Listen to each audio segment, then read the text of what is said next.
Last October, I began a three-part analysis on Joseph Conrad's Heart of Darkness. In that video, I discussed how Western conceptualization of the liberation of the Congo incorrectly elevates the works of white men above the native Congolese and other individuals of African ancestry. Even the white men that truly did risk their lives to help the Congolese are underappreciated in comparison to the praises thrown upon Joseph Conrad, who, at best, wrote a book condemning imperialism. In my second video, released this March, I revealed that though Conrad is critical of colonialism in Heart of Darkness, it's not for entirely pure intentions. Conrad's objections to colonialism largely come from a desire for segregation, or at least xenophobia, as his fear is based in the similarities all humans share, a thought he finds discomforting. In this video, I set to demonstrate that Conrad's portrayal of the Congolese people is not nuanced, not accurate, and not acceptable. As Achebe noted, Conrad is a talented author. In my opinion, his strength lies in his ability to paint landscapes without using explicit descriptors. This is useful when illustrating the backgrounds of his settings and providing atmosphere, but what works for describing bodies of water doesn't necessarily work for describing bodies of people. Conrad repeatedly dehumanizes the African natives, comparing them to ants, shapes, shadows, whorls, masses, and dogs, and calls them savages, brutes, intolerable, and appalling. The natives are regularly referred to with the N-word, and despite what some might like you to believe, white people knew that that word was racist in the 18th century, well before Conrad's time. But beyond the descriptions of the Congolese bodies are the descriptions of the Congolese minds. As I said in my last video, Conrad sees not Africans as equal to Europeans, but rather Europeans as equal to Africans, on a lower level of civilization than Marlowe, the main character, initially thought.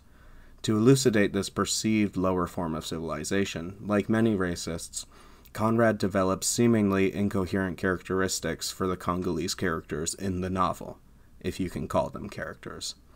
They are simultaneously silly, yet serious, emotionless, yet overly emotional. They occupy the role of both stoic dangers and roaring fools. This is a contradiction, but it's not an unexplained one. Conrad, and many Europeans, did see the Congolese as both dangerous and ridiculous. Conrad wants Belgians out of the Congo because he fears Europeans becoming too much like the native Africans, as he deems primitive. This would be racist no matter what.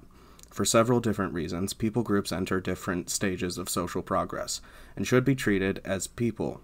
But beyond that, it's a lie to say that the native Congolese were millennia behind the Europeans. The Luba are talented metalworkers, agriculturalists, and developed one of the most intricate mnemonic devices in the world, recording several generations of history within language. The Mbuti are reported to have a relatively egalitarian society, and while I doubt that this is strictly true 100% of the time, the fact that it could be said outweighs what could be said about colonial Europe. They also developed apiculture, well before Europe did. Bayaka people have a traditional medicine that is sought out by people around the world, and it may have something to do with the fact that the Bayaka people have a resistance to the effects of Ebola. And I could go on. Language, history, society, hunting, agriculture, and architecture often rivaled the usefulness of the Europeans, if not their expansion. The Congolese understood rotation farming well before Europeans had to have it explained to them by George Washington Carver, and hunting was much more efficient. No culture is perfect, of course, including the cultures of the Congo River Basin. My point is not to say that they were great or that they were perfect, but representing them as homeless savages is inaccurate as well as racist, whether you think you're better than them or not. As Achebe noticed, Conrad is concerned with removing the humanity of the native Congolese. This is exemplified best, perhaps, by the description of the boat's fireman, himself a native Congolese, though Conrad refers to him as a savage. Comparing him to tribal men, he says, quote, "He was an improved specimen. He could fire up a vertical boiler. He was there below me, and, upon my word, to look at him was as edifying as seeing a dog in a parody of breeches and a feather hat, walking on his hind legs. A few months of training had done for that really fine chap. He squinted at the steam gauge and at the water gauge with an evident effort of intrepidity, and he had filed teeth too, the poor devil, and the wool of his pate shaved into queer patterns, and 3 ornamental scars on each of his cheeks. He ought to have been clapping his hands and stamping his feet on the bank, instead of which he was hard at work, a thrall to strange witchcraft, full of improving knowledge." End quote. Here we have a native Congolese man that has joined British culture. He still maintains aspects of his own culture, but he works for the shipping company and successfully keeps a boat going. Conrad is perhaps more disdainful of this man than any other, save Kurtz, and I guess the Pilgrims. In his view, an African man participating in an activity with Europeans is as farcical as a dog wearing clothes. In his mind, a black man behaving similarly to a white man is as ridiculous as an animal pretending that it's human. Joseph Conrad was racist.